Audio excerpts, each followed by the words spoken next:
I know that the team James is bringing was talked about by Joe and Gabby yesterday, but let's take a look at it. I know you and I didn't have as much of a look at it, Sierra, but it's got one of those unique Pokemon choices on it, and that's going to be the Weezing. It doesn't have its partner Regigigas, so it could be a unique pick when it comes to, trying to shut down something your opponent is getting up to. But James, rounding that out with Regieleki, the Rapid Strike Urshifu, Incineroar, the Landorus, and the Togekiss. Again, he's the only one bringing the Togekiss. Well, over on Luke's side, it's a little bit different. The Glastrier, the Regieleki, the Tapu Fini, along with the single strike Urshifu, the Incineroar, and Dusclops. So kind of different on both sides. Very, very different in just the choice of Urshifu that they've gone for. I mean, we're talking about the Urshifu, and the fact that we get to see the two different styles pair off against each other is fantastic, but I still have my eyes on the Weezing. I was very surprised to see that in the one-time usage and not with the Regigigas anywhere in sight. So I'm excited to see if it's utilized some way in this matchup and exactly how, but it is going to be facing down against a lot of scary threats, particularly in that Glastrier and Dusclops Trick Room mode. Yeah, it's a very scary Trick Room mode when you look at it. I mean, that Glastrier could just get going, and the options to avoid Trick Room could be limited, I think, over on James's side. But, we'll just see how it plays out. I know he didn't bring the Weezing when we looked at James yesterday. That stayed on the bench. Maybe something that plays a bit of a mind game in team preview. So the best thing to do is, if we're going to talk about it, head on into the game and see if these trainers are going to bring some of their more unique choices, in particular James. We're going to be looking at it from James's side of the field with Luke on the other side as the leads take the field. There it is! There it is, that Weezing, and it's going to be with that Togekiss, also with the one usage, so these uncommon Pokemon out here to try and make something happen in this loser's bracket, and I cannot express how excited I am to see what exactly this Weezing is going to be up to. Well, it's going to reduce the damage from the Regieleki, not going to have access to Transistor, so that's not going to hurt as bad, and Dusclops, won't be applying pressure there either. But, does mean that this Togekiss doesn't have, everything it needs to. Still landing critical hits, though, and Weezing going on the offensive. I kind of like this, actually. Not too much what I'd expect a Weezing to be doing, but connecting the Sludge Bomb and getting the poison as well. And this Dusclops just taking the opportunity as well to be going on the offensive a little bit. The Regieleki set the light screen, but Dusclops applying the pressure here, going for a Nightshade into this Weezing. Yeah, these are kind of non-traditional moves, I guess, from all of these Pokemon. You expect things to be played a little bit differently, but these trainers very confident in their game plan and their ability to play through this one. So the Weezing, getting some good damage down with the Sludge Bomb as well. Regieleki just not feeling it, though, leaving the field. Yeah, and Luke just targeting down into this Weezing, trying to get this neutralizing gas out of here as soon as it can. Tapu Fini going to be switching in place of the Regieleki here and trying to potentially apply some pressure. It is going to be taking this Dazzling Gleam, but is going to take it a lot better, not picking up a critical hit on either Pokemon, not doing too much damage, and this Weezing finally taking the opportunity to slow down this Dusclops, and sure enough, the taunt into what was supposed to be a Trick Room from Luke's end. I think that was what he was expecting the first turn when he got the Sludge Bomb out of the Weezing. Respected the taunt, went for the Nightshade instead, but then was like, oh, well, if you're not going to taunt me, I guess I'll just Trick Room now, and gets caught a little bit short there. But Tapu Fini coming in, taking a lot of damage on the way from a Sludge Bomb and a Dazzling Gleam. Needs to start firing back, and yep, the Weezing's gone now, so abilities are back. Abilities are back, baby. It did miss the Muddy Water onto the Togekiss, but is able to connect it where it's needed and get that Weezing out of the way. But not before the Weezing left a little parting gift in terms of that taunt onto the Dusclops and slowing down what Luke is potentially trying to accomplish here. So just leaving this Dusclops in a position to be going for these Nightshades, but they do at least add up with this consistent 50 chip damage. Yeah, they're going to start working on through it. But, the Dusclops is kind of limited in not going to be able to set up a Trick Room very easily. It's been taunted, got to work through that for a little bit longer, and I think there's going to be a couple options coming in to maybe apply some pressure to stop it doing that. So this Togekiss has just been wearing down the opposing side of the field. I like the addition of the Incineroar here. I think bringing that in can maybe buy some time with a fake out, get some more kind of free damage down on this Tapu Fini with the Dazzling Gleams, while this Dusclops is just sat on the field caught, just trying to, get through the taunt. So, very fast-paced, though, an offensive game from both trainers. I mean, yes, Luke would have liked the setup of the Trick Room, but these trainers just kind of working through their moves very, very quickly, just trying to, get through and take each other down as quickly as possible. No real hesitation in anything from either of them. And not hesitating at all once the Togekiss was in a little bit of a better position, going for that Dynamax here. Not always a max candidate, but can be so strong when in that position. And gets the opportunity to go for that Airstream first, firing into that Dusclops, dealing a lot of damage here. Critical hit. Togekiss is no stranger to those. Gets a nice little speed boost for it and its partner Incineroar, but it's not able to pick up the KO, but at least the Snarl, it misses the Tapu Fini, does get to connect on the Dusclops, and at least clean that up with a critical hit of its own. Not that that one mattered. Yeah, smart play there from James, making sure that the Dusclops gets caught out. Really, really wise, getting rid of that. But then, of course, making sure that the special attack might be going down on Tapu Fini. Of course, it doesn't connect on Tapu Fini, which isn't the end of the world. I think the knockout on Dusclops more important there. But it would have helped make these, these Muddy Waters a little more manageable. Now, Luke in a very tough position, lacking the Trick Room for his Glastrier, not able to, get that going first in the turn, could be a bit of a problem. Yeah, it's such a strong Pokemon in Trick Room, and outside of it, definitely be put in a little bit of a tricky position as James has that speed control, has the Airstream boost, just naturally outspeeds anyways, and is able to apply all of that pressure. And I mean, the Tapu Fini is already pretty injured and just not looking too great for a potential max candidate. No, I think the max candidate really comes down to between Glastrier and Regieleki. It's not going to be Regieleki, it's going to be one of the two you see on the field right now, though. And I think Glastrier looking to try and make that comeback, and it's just come to the fore. Doesn't have Trick Room, but it does want to do even more damage than it would do normally. So, like this from Luke, knows he needs to be making a comeback in this game, and just says, yeah, you know what, I'll just play it without Trick Room. That's fine, mate. I don't worry about that. Don't worry about that one. And then that Togekiss, of course, being able to start it off and just take out that Tapu Fini once and for all and bringing it down. Oh, not! With all these activations, sometimes his health bars are a little hard to read with this remote casting, but not able to quite pick it up, and gives the opportunity for the Tapu Fini to get that berry in the Muddy Water to connect here. Yeah, the Muddy Water from the previous turn, meaning that parting shot doesn't get to connect from the Incineroar is stuck in to eat that Muddy Water. Yes, it's going to get its berry activated, but it's not leaving the field, and this Glastrier is still at full attack stats. My apologies, did get hit a little bit, but is now just going to be able to fire out their Hellstorm. Actually, the Glastrier hasn't taken any damage, and it could be the Glastrier comeback here. Yeah, taking no damage as well. Picks up the KO on the Togekiss. Not only getting rid of a big threat here, but James wasn't given the opportunity to be dropping the attack on the Glastrier. Now the Glastrier, with that Chilling Day ability, is getting a boost on top of the Life Orb boost that it already just gets. Yeah, I mean, it's going to be doing huge amounts of damage. The Tapu Fini and Incineroar both getting their berries activated. And yes, this Urshifu could be doing a large amount of damage to this Glastrier. It's going to be able to fire off a very powerful close combat if it wants. But this is a near full health Dynamax Glastrier, and is not going to be taking that too badly at all. James seems to know that and has just decided that he wants to lock in and go to game number 2.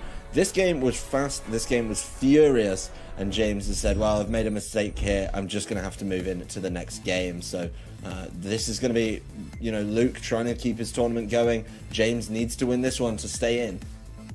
Yeah, that was a huge miss on that parting shot there. I mean, Muddy Water is not known to be the most accurate, but when it connects with an accuracy drop, it can be so impactful in the match, and unable to get that attack drop and then that Togekiss going down, I mean, just kind of sealed the fate. And Glastrier just kind of showing that it doesn't really need to be in Trick Room to make something happen. Is it a little awkward? Yes. Does it necessarily matter? Not really, if you can just get the right things out of there and start stacking those attack boosts. Yeah, and the Togekiss left it well alone, went for the airstream into the Tapu Fini instead, and then the Glastrier said, well, if you're going to leave me alone, I'm going to land the max Hailstorm on you. So really nicely done, and big confident play there from Luke. You know, down in the losers bracket, you don't want to make a mistake and throw away a silly game. So just saying, well, even though I don't have Trick Room, I won't try and pivot to something else. I'll just play it kind of how I want to. So this means James has to win this one to stay in the tournament, but Luke Iuele is up 1-0. We're going to head into game 2 and see how this one shakes out. A lot riding on this one for both players. I mean, losers bracket, the pressure is on, and the same lead coming back. You know, I think the light screen in game 1 was completely understated. Same lead from both, actually. Yeah, I'm surprised to see that Weezing coming out, the neutralizing gas. Obviously, it can be pesky, but the taunt on the Dusclops to stop that Trick Room, not really faring too well in the first match, as the Glastrier was able to thrive without it. So it'll be interesting to see with these same leads coming out, exactly how things get adjusted with. But Luke going for that late screen again, like you said, very impactful the first time around and looking to just keep that going up. Togekiss as well, Dazzling Gleam, looking very similar, but here is where the switch up happens. This Weezing going for the taunt right out of the gate into the Dusclops, but Luke, knowing that is a possibility, not risking anything, sticking it with the same old with that Nightshade. Yep. If you're worried about the taunt, you've got to start thinking about an attack, and very wise there from Luke to just keep gets confirmation on the taunt. There's Regieleki a lot healthier because it didn't take a sludge bomb from the Weezing, so the Regieleki in a great position to keep on attacking, not even forced to switch out here. These Electro Webs are going to hurt quite a lot, especially on the Togekiss. For a spread attack that also lowers your speed, that's a good bit of damage to start racking up.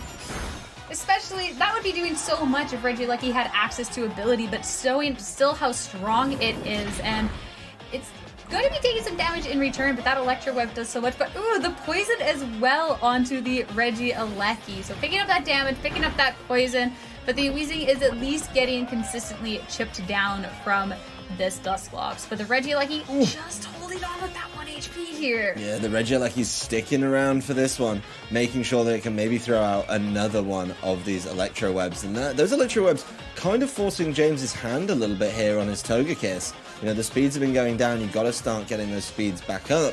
You know, even though the Trick Room's not up yet, you just got to be, you still want to be moving first whenever you can. So forcing out this Dynamax again. First up from James to throw out the Dynamax, and once again going for the Togekiss. So respecting the Electro Web, respecting the speed drop that it's given, and saying, you know what, your Regieleki's going to go down at the end of this turn.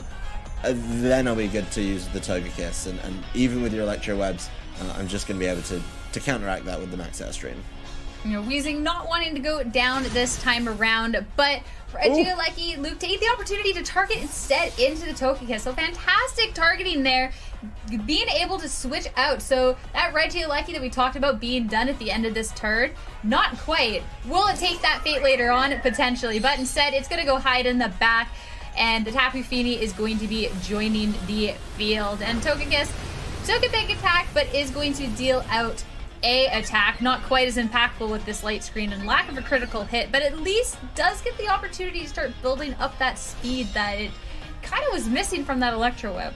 Oh no, it's getting speed back to normal for Weezing, and it's still back to normal for itself. I like the Volt Switch here from Luke a lot, respecting that the poison damage was going to get him at the end of the turn. Getting it out, meaning maybe he can bring that Regieleki back in and land one more very high impact Thunderbolt when he needs to take out something like the Togekiss after its max turns are done. You know, the Weezing just keeping it safe, keeping itself in a good position means it's still in a good position to try and attack this Tapu Fini, but bear in mind, you know, the light screen is up and it's going to be a nightmare to take down something like Tapu Fini through the light screen. It's a nightmare to take out the Dusclops too. Yeah, you have to get through the Dusclops first, and this Dusclops is not going down. It's a difficult Pokemon to be taken down regardless, but the light screen really putting in work, but at least there is going to be that taunt coming out, and Weezing getting a little bit of grace thrown its way. This Muddy Water is going to be missing, and Luke did try to go for that Trick Room, so at least something going in the way of James back here.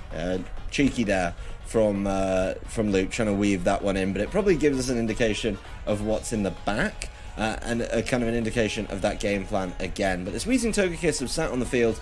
You know, they've been getting some good damage down. They've been taking a lot of damage as well. But I think going back to turn number 1, the light screen that was set up by Luke and his Regieleki, you know, not the most traditional light screener. I mean, compared to something like the Grimmsnarl, it's definitely up there in usage now. But the Regieleki being able to set up the light screen, throw down some slows, then switch out and keep itself around when the poison tick was on the way, really, really big. And putting Luke in a good position. I mean, he's not lost any Pokemon yet. And this is going to be the last turn of Dynamax for Togekiss. So really needs to get as much value out of it as possible. Yeah, and on this last turn of Dynamax, there's a lot of protecting going around. Tapu Fini on loose end, opting to also Airstream, but not the target that was intended. Instead, looking to just be taking care of this Dusclops, not wanting it to be paired up with that Glastrier it oh so desperately wants to be with, and is going to be at least picking up that KO. But that's a lot of turns that are committed to knocking out the Dusclops. You know, you've spent a lot of turns just dealing with the Dusclops and keeping it taunted, wearing it down with the max Airstreams. All 3 of your Dynamax turns, to be precise. And from James' side, yes, you got rid of it. Yes, you don't have the Trick Room. But this looks eerily familiar to game number 1, where Glastrier came in at the end anyway and just said, you know what, I don't mind. I'm just going to try and sweep anyway. The Weezing is still in play. Did see James hover the option on the Weezing. But that's got to be one of your best bets to deal with this Glastrier right now. Yeah, at least there is the big change in this match that the Weezing is still around. And that Weezing being able to offer that pressure with the Will-O-Wisp that we saw hovered is definitely going to be big in slowing down the Glastrier, where that Incineroar could not. But this Glastrier having the opportunity to be maxing after all 3 turns of James' max is definitely difficult. And this Togekiss is fast, does get to go for the Dazzling Gleam, but Will-O-Wisp, more importantly, is going to be connecting. We saw it last time, it is the Life Orb, which means this burn is going to be sticking around and reducing the overall damage. And Muddy Water will connect to take out that Weezing, but that Weezing sticking around to this point was big. I mean, having that around really helped out, I think. And that obviously would have helped to have the Misty Terrain up a little bit earlier, just to avoid that. So very, you know, perfectly timed interaction from James there. But to make up for the drop that the Will-O-Wisp is giving, you know, this Glastrier is going to be coming back with Chilling Neigh boosts. So could put itself in a position to sweep through the rest of the game, making up for those drops with the Chilling Neigh. Certainly going to help out. Oh, for sure. And it still has 2 turns of max, and it's not doing as much damage, but I burned last year +1 in Dynamax is still going to be doing a lot, and there's no Incineroar this time to slow it down. James instead opting to bring in that Urshifu, which is going to be hitting the field here as long as with that Regieleki. 2 rather frail Pokemon, though, from James's side of the field. You know, they've got to make sure that their attacks are hitting perfectly. And I don't know if either of them have a really solid answer to this Glastrier. So this Glastrier could just retaliate with a huge attack, get a knockout. I mean, this Tapu Fini, very good at dealing with the Urshifu. And as long as the Glastrier can deal with the Regieleki, that could push Luke through to the next round in this loser's bracket. Of course, does have to, you know, be careful. But if the Regieleki gets dealt with, the Urshifu could also be comfortably dealt with by the Regieleki that Luke has in the back. So, a lot to think about. James also doesn't have access to Protect on his Urshifu. It is the Choice Band variety, and Luke's going to know that going into this one. So, Regieleki and Tapu Fini exchanging Protects here. His Surging Strikes coming out, targeting into the Glastrier. I mean, it does get to hit 3 times, and of course these are critical hits, but not really having too much of an impact on this Glastrier. It deals just a little bit of chip, and it gets the opportunity to fire off this Max Quake back, targeting into that Regieleki. I mean, nice Protect on the Regieleki, but is going to bring it down to about half health. And that's Glastrier's job, is to deal with this Regieleki. The special defense boost is going to help out against the potential double up in this turn with the Regieleki and the Urshifu going for it. But the problem is, you know, if James focuses down this Glastrier, the Tapu Fini is just going to be able to catch your Urshifu completely for free. You know, no Protect available on not on the Urshifu, it's the Choice Band. It's locked into these Surging Strikes, which we saw were a little bit underwhelming. So this Regieleki kind of being asked to do all of the work. The Thunderbolt is going to hurt a lot less because of that special defense boost. Yeah, not really hurting too much here, and it just it needed to have more of an impact here to let these Surgery Strikes do enough, but it's not gonna do it. It's not quite there. It's getting real close. Lasher's not going to appreciate the end of this turn, but it's sticking around to keep doing more is going to be huge. And sure enough, this Urshifu is going to go down from this Tapu Fini, and I'm sure we can all see the writing on the wall here is this Glacier, Max Quake, Regieleki is going to be taking this in a 2-0 for Luke. That late game Glacier, both games, just putting on a show, making sure it could win the games, picking up knockouts. In game 2, it got burned.